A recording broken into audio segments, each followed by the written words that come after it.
On today's show, the future in net for the Capitals. Listen, we know that Logan Thompson got his new deal, but who else is going to be in the net for the Capitals next season? And the latest trade rumblings surrounding Scott Laughton and the Capitals.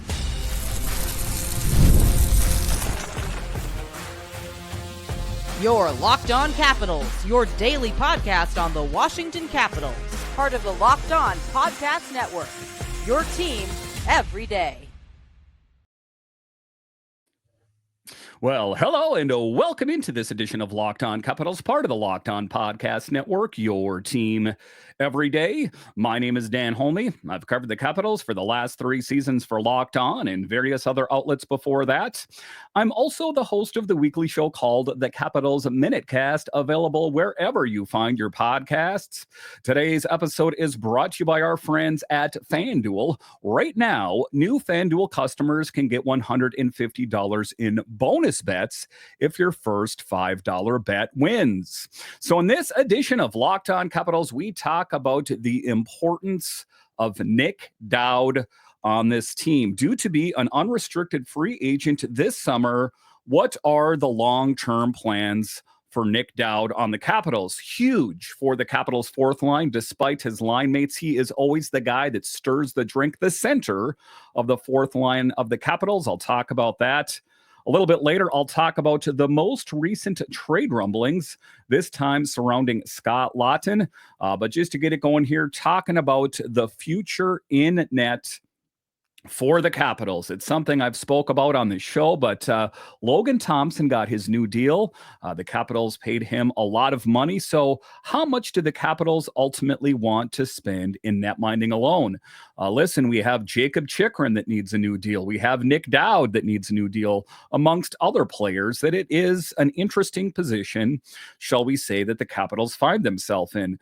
Logan Thompson, if you are an everydayer, I've always said on the show that I've perceived that he is the front runner to be the number one in net for the Capitals. And wouldn't you know, the first one to get a contract, despite the fact that the Capitals organization said they didn't want to give a contract to one player before the other, as it kind of tips their hand a little bit about showing favoritism to an extent. But they did the thing that they needed to do, and they locked up Logan Thompson to a 6-year deal. Now, that deal was met with some skepticism from some people.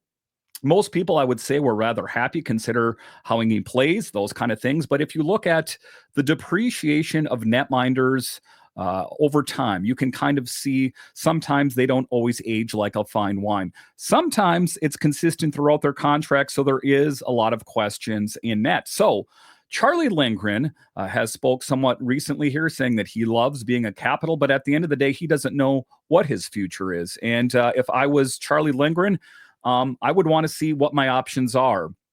If the Capitals are going to pay him market rate for what he deserves, then I would say, sure, sign a deal with the Capitals. But I don't think that he necessarily has any ties as us Capitals fans. Like, we love this team regardless of who is here. He's a young guy, and I would imagine that in his mind, he thinks that I'm a starter somewhere in the league. And, he very well might want to test the market this summer. So there are a lot of questions in net for the Capitals. As you know, they also have Hunter Shepard.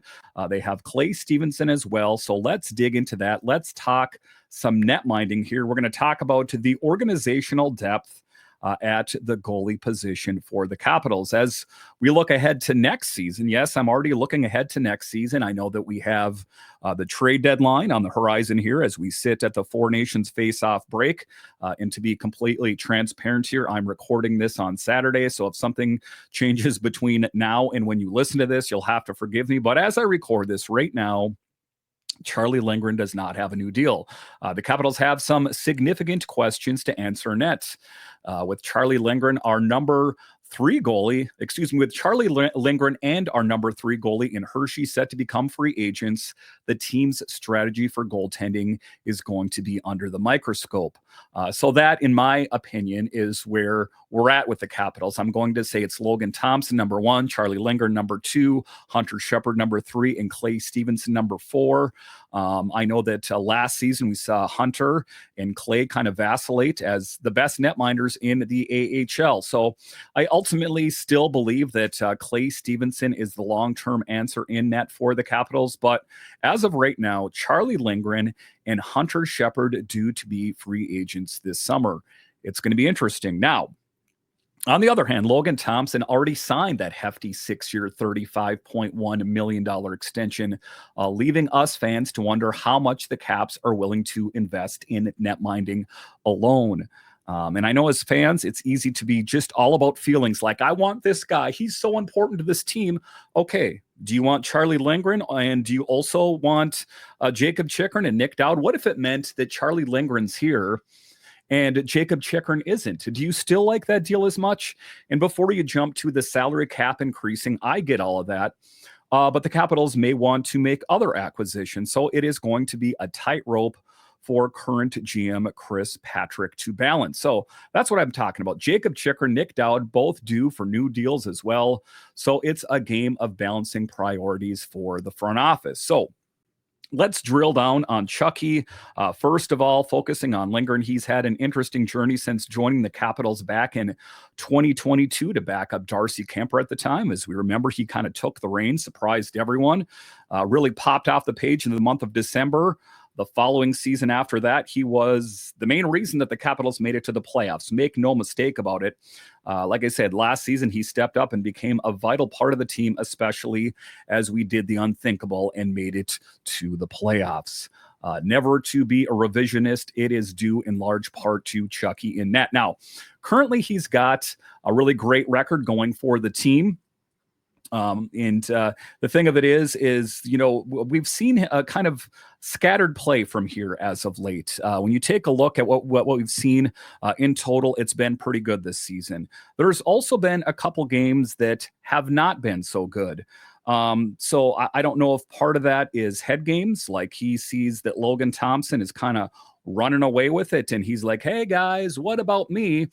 That all things considered, he's had a good season. I wouldn't say he's had a stellar season, so it's interesting to consider everything here. Now, if Lindgren signs that rumored extension with an average annual value of between $3.5 million and $4 million, it could have a ripple effect for our younger goalies. The one thing I know for sure is that the pipeline is jam-packed with netminders from the NHL all the way down to prospects to overseas. There is plentiful options. Now, one name to keep an eye on is Clay Stevenson as well, who's been showing promise for the team and what many people inside the organization believe is going to be the long-term answer net. Right now, he's signed for 3 years with a cap hit of $775,000, and at 25, he is still developing. He's got a current record of 10-6-3, which isn't too shabby. Now, rising stars, and oftentimes people will give me a lot of comments. Some of them are good comments, and some people don't agree with me necessarily, but I think the Capitals have a viable option in net as number 2 next season in Hunter Shepard. I really do. I know he's been waived and wasn't picked up, but I have seen his growth all the way from the University of Minnesota Duluth all the way up to the AHL and at times the NHL. I think that he has what it takes. And I was kind of surprised this last season, before they went out and acquired Logan Thompson, ultimately a really great move on former GM Brian McClellan's part, but I think that he would be a viable option. A standout goalie in Hershey, currently sitting at an 18-7-2 record with a 2.94 goals against and a .927 save percentage. Why do I say that he would be a good option? He has a pretty impressive trophy case already, including the Jack A. Butterfield Trophy and 2 Calder Cups. So quite something that he has been able to answer the bell under the big lights in the AHL. And some people say, Dan, it's the AHL. Need I remind you of who made their way up through the AHL to be big netminders for the Capitals? Oh, maybe you've heard of Braden Holtby or Samsonov, or Varlamov, or Grubauer or Neuwirth, or all of these different netminders that made their way up through the ranks of the AHL. And what former Braden Holtby said of the Capitals said that the line between the AHL and the NHL is razor fine. So if you liked what you saw in the 2018 Stanley Cup, that was two former AHL Hershey Bear netminders in the form of Philip Grubauer and Braden Holtby. Keep that and put that in the back of your hat there. So I wanted to reach out and get some insight from a guy that covers the team. His name is Corey Swartz. Check out his work at bearshockeynation.wordpress.com. One more time, bearshockeynation.wordpress.com. Again, his name is Corey Swartz. He has covered the Hershey Bears for years, and I've had him on the show before, but as I was working on the show on Saturday, I wanted his insight on all of this, as I can gauge what I see going on in Hershey from somewhat of a distant view, but as a guy that covers the team in the trenches, I wanted to see what his input on it. So what he said about the whole net minding situation, he said, quote, "It'll be interesting what happens with Shepard. With the Caps seemingly content with their situation, I'd be surprised if he were to sign again.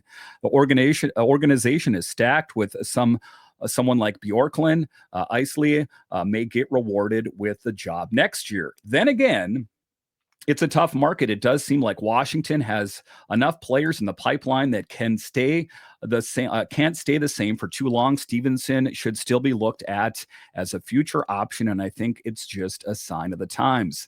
Hershey recently benched several players like Strome and Dubé for subpar performances. The youth did a great job on Tuesday, and that's worth watching. If they shape up and go for another run, all is forgiven. But the defense is a big question for right now, unquote. So that is the take of Corey Swartz, is he would not be surprised if the Capitals organization decided to move on from Hunter Shepard, with the Caps seemingly content with their situation. I'd be surprised if he were to sign, talking about Shepard. And I mean, to be fair here, I understand the pipeline is jam-packed. I get all of that. But I still find him as a viable option, and I thank Corey Swartz for his insight on the whole situation. But that is where the Capitals are at right now. Again, as I record this on Saturday, interesting times ahead. We know how much money was paid to Logan Thompson. We know that Charlie Lindgren is due for a substantial raise, right? We know that despite what we've seen on the ice, two netminders this season, Logan Thompson and Charlie Lindgren, both under contract for under $2 million. Yeah, that was nice for this season, but that's not going to be the case anymore. Charlie Lindgren is not going to accept anything like that going forward. So again, Chris Patrick is going to have his work cut out for him. And of course, keep it to Locked On Capitals, as I will have you guys covered the entire way. All right, so coming up here after the break, it is that time of year where there are a lot of trade rumblings. This time, talking about Scott Laughton, and would he be a good fit for the Capitals? I'll discuss straight ahead.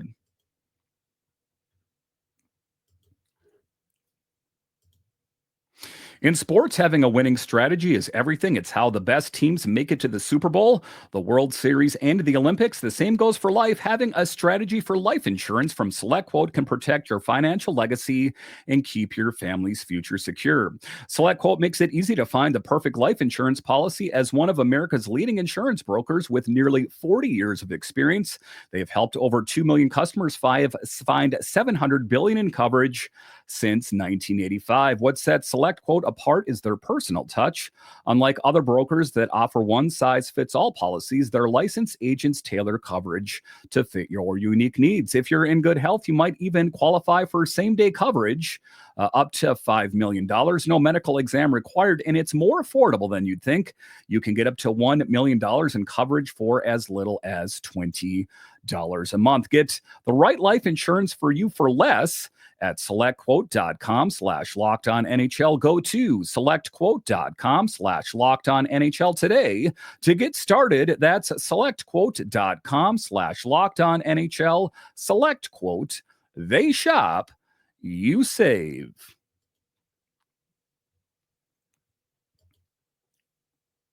All right, welcome back into this edition of Locked On Capitals, part of the Locked On Podcast Network, your team every day. You can find me over on Twitter. It's at DanCaps218. You can find the show on Twitter. It's at Locked On Caps.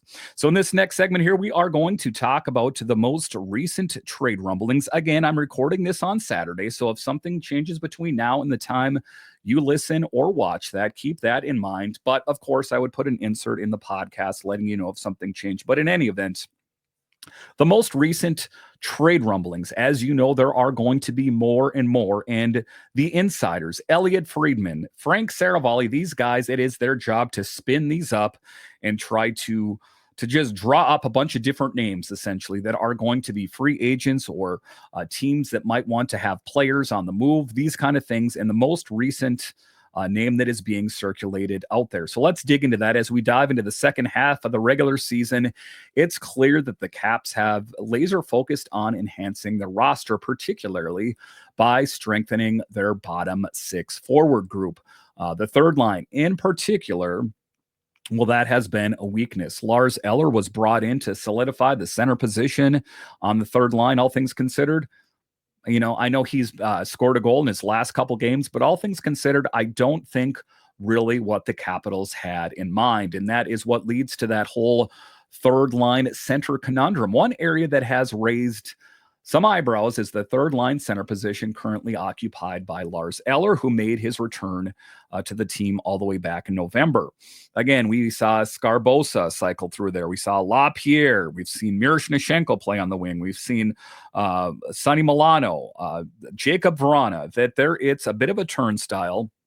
A little bit more stability as of late about Ethan Frank joining the mix, who I'll talk about a bit later. But sure, the recent additions, like I said, of Ethan Frank has sparked some improvements, but the reality is that the team needs more depth to seriously boost their playoff prospects. Again, Ethan Frank has been a pleasant surprise. I guess I'm not too surprised. I think that we thought for the longest time that we had a really great player, a road runner, if you will, knowing that how fast he is, the fastest skater in the AHL. But well, how would that translate to goal scoring? But all things considered, I think that Ethan Frank has been a really good addition. So the next name that is drawing interest is Scott Laughton, and there's quite a buzz surrounding him, of course, from the Flyers. The 30-year-old center brings some impressive two-way play and versatility to the table, not to mention he's racked up 26 points in 54 games this season.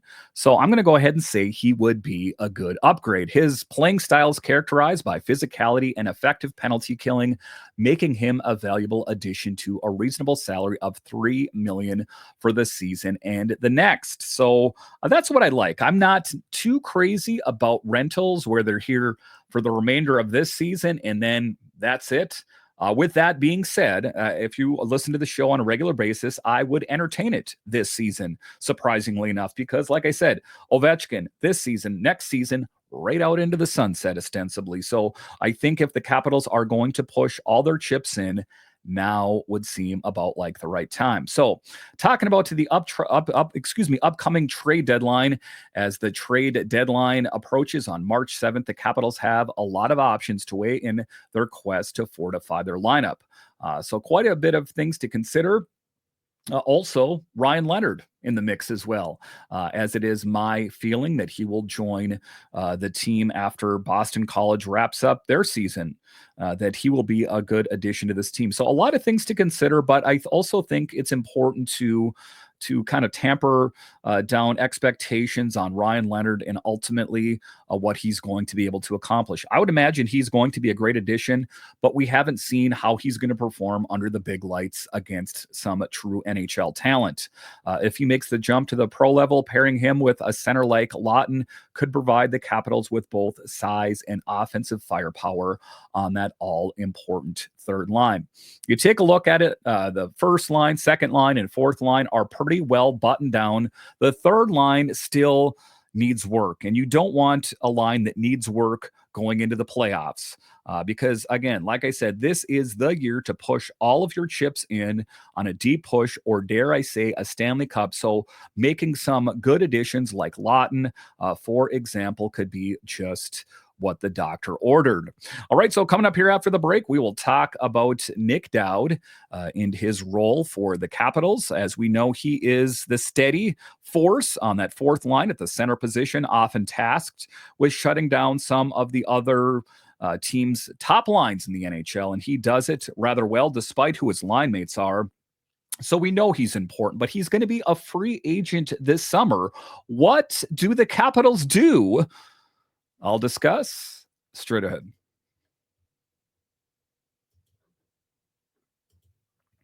When the game tips off, the NBA action is just getting started, and there's no better place to get in on the action than FanDuel, America's #1 sportsbook. With FanDuel, you can place live bets throughout the game, so even if you miss the opening tip-off or want to bet on a fourth quarter comeback, you can stay in the action. And if you're looking for a bigger payout, you can even combine your live bets into a same game parlay. And there is a lot of excitement around the NBA right now, whether you're a fan of the Wizards or the excitement that's going on with the Lakers and the Mavericks and all that craziness, that if say your team's not doing good, or say it is, if you want vested interest, open up the FanDuel app, put a little bit of money on the game. All of a sudden, they got that much more exciting. Right now, new FanDuel customers can get $150 in bonus bets if your first $5 bet wins. Just visit FanDuel.com to join today. That's FanDuel.com for your shot at $150 in bonus bets. Make every moment more with FanDuel, the official sports betting partner of the NBA.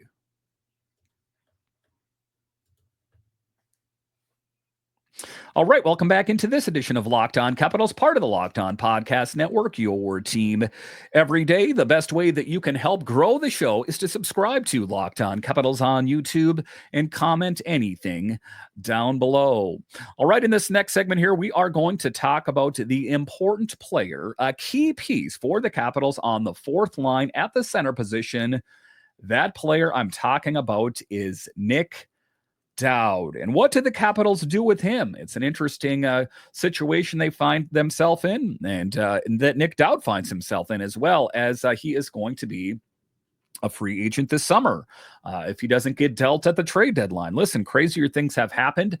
He was the player last year at the trade deadline that the premier insiders would be on the move. I'm talking Saravalli, I'm talking Friedman, that the Capitals, were kind of on the outside looking in, but then they went on a heater and, well, they made it to the playoffs.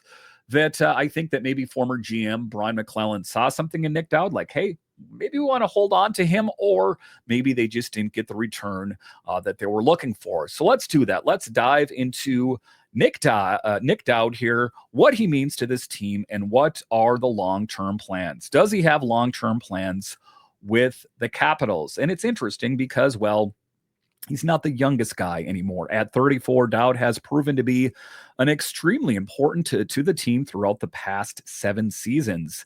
He embodies consistency on the ice, playing a crucial role on one of the NHL's most effective fourth lines. Don't call them the fourth line.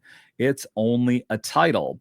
His work ethic, his game plan, Dowd himself emphasizes the importance of performing reliably night in and night out. He brings the intensity. That is why he is in the lineup night in and night out. And I can't tell you the last time that I remember him being a healthy scratch. He mentioned his goal is to show up and improve every game, and he keeps his game plan straightforward, which speaks volumes about his work ethic. Now, defensive responsibilities as well. I know he's a forward, but while he may call his style simple, make no mistake, his responsibilities are anything but easy. Dowd's physical presence is notable. He's not afraid to mix it up and fight for the puck.